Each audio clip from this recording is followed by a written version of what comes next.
But most humans could not survive getting grabbed from their house in January, all of their bank accounts frozen, every app on their phone taken away from them, their passport seized, thrown in a cell, and then taken out of that cell, locked in their house for 5 months. And then even when they're allowed out the house, they still don't have a dollar. How do you pay the rent?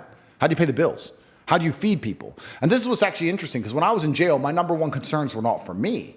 My biggest concerns when I was in jail was for everyone I care about. Yeah. I'd get my phone time and I'd be on the phone like, okay, and they're like, what's going on? What's going on? I'm like, listen, we only have 5 minutes. Let me make sure you get paid. Is this paid? Yeah. Are you okay? Do you need this? Do you need that? I just spent all my time trying to look after other people from a prison cell with seized bank accounts. Did you think you were going to come out? No.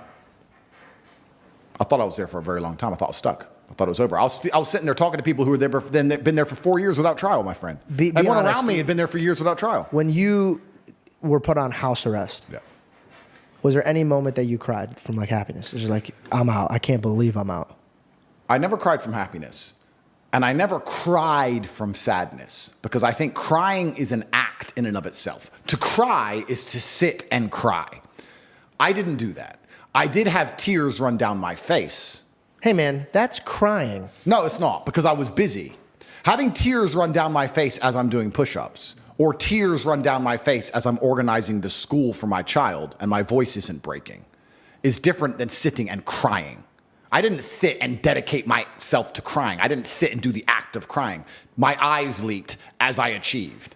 That's what happened to me when I was inside of jail. What made your eyes leak the most? What was the most concern that was on your heart? My concern was for everybody else. The number one, though, who's the person that you were like, I need to make sure that I look good in their eyes and I need to make sure that they're good?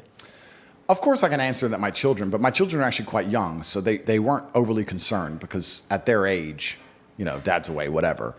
I'm not entirely sure. I think it was just an overarching view of everything, and I felt a frustration because I had built this monumental empire and it got seized from me.